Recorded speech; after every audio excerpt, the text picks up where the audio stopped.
Halo, selamat pagi. Sekarang kita akan melanjutkan materi mengenai tata nama senyawa. Nah, untuk senyawa selanjutnya itu adalah senyawa yang berikatan secara kovalen biner. Artinya dia berikatan secara kovalen dan senyawanya adalah senyawa biner, yaitu tersusun dari dua jenis unsur. Nah, sebelumnya di video sebelumnya kita sudah mempelajari bagaimana cara memberikan nama senyawa ion biner dan senyawa ion poliatom. Dan juga kita sudah memberikan contoh bagaimana caranya kita memberikan nama pada senyawa asam dan senyawa basa. Ingat-ingat lagi tentang video-video sebelumnya, pahami lagi video-video sebelumnya sebelum kita masuk ke tata nama senyawa kovalen biner. Nah, ketika sebelumnya itu kita mempelajari pakai bahasa Indonesia, sekarang ada yang khusus karena kita mempelajari bahasa Yunani sedikit aja. Karena emang agak-agak membingungkan. Nah, bagaimana sih caranya kita memberikan nama senyawa kovalen itu? Ada dua cara sebenarnya. Yang pertama itu kita bisa pakai dengan awalan seperti ini: mono, di, tri, tetra, dan sampai deka. Pasti anak-anak sudah pada pernah mendengar lah setidaknya kata-kata ini. Di, tri, seperti ada di karbon dioksida atau di karbon monoksida. Ini awal-awalnya adalah seperti ini. Dan awalan-awalan ini menunjukkan jumlah atom unsur. Bingung? Next. Nah, aturan yang kedua itu adalah unsur yang di depan diberi nama sesuai nama unsurnya. Unsur yang di belakang sama seperti sebelumnya diberi akhiran ida. Lalu kita gabungkan nama-namanya. Misalkan langsung aja ke contoh. Ada rumus kimia N2O4. Bagaimana cara memberikan namanya? Yaitu dinitrogen tetra oksida. Jadi 2 itu adalah di. Setiap awalan itu diberikan seperti tabel ini.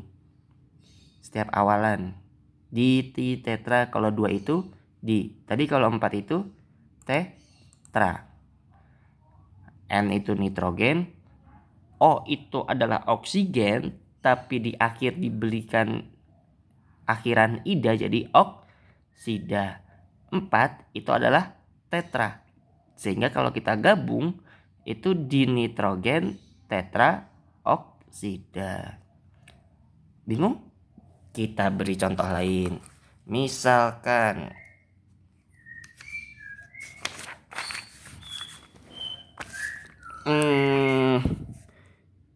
CO2.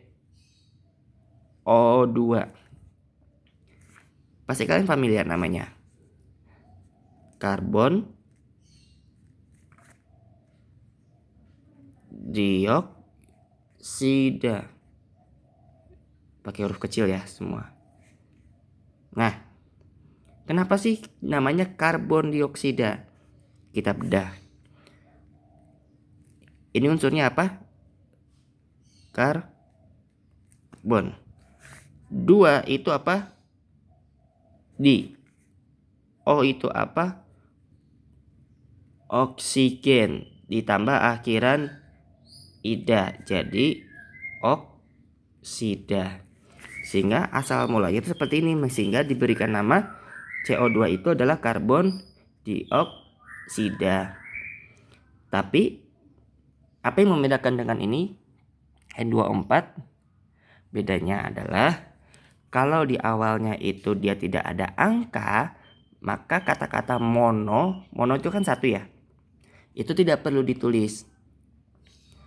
Ibarat kata seperti kita memberikan di matematika itu koefisien. Kalau koefisien 1 tidak perlu ditulis kan? Begitu. Bingung? Kita beri contoh lain. CO. Ada yang bisa tebak namanya apa? Karbon monoksida. Nah, lihat perbedaannya. C itu adalah karbon, O itu adalah oksida. Jumlah O ada berapa? 1. Kalau 1 di bahasa Yunaninya apa? No. Karbon jumlahnya berapa? 1. Tapi mononya perlu ditulis nggak di awal? Tidak perlu. Sehingga ketika ada kata mono di awal, itu tidak perlu ditulis. Sama seperti contoh yang pertama. Oke, bisa dipahami? Bisa ya. Anak-anakku kan sudah pintar. Sekarang kita lanjut. Nah, ini beberapa contoh nama lain. Jadi untuk penamaan senyawa ion ini itu ada 2 jenis senyawa ion, senyawa kovalen ini ada 2 jenis penamaan, yaitu ada nama menurut Stokes dan nama lain. Nah, yang Bapak ajarkan tadi itu adalah nama lainnya atau nama trivialnya.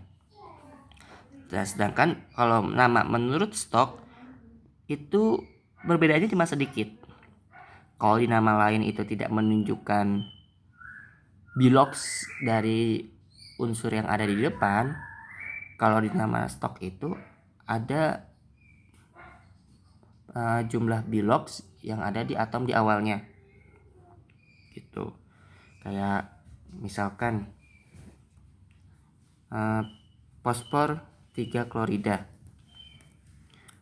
Bilox fosfor yang ada, bilox fosfor ini itu plus 3 sehingga ditulisnya pakai kurung 3 gitu.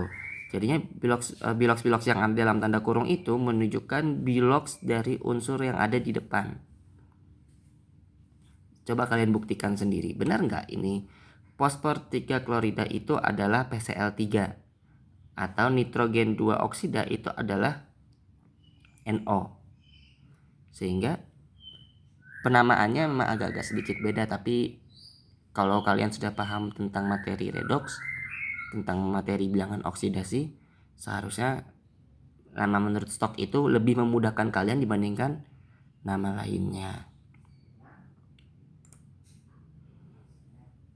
Nah, selanjutnya adalah kita akan memberikan nama senyawa-senyawa hidrokarbon.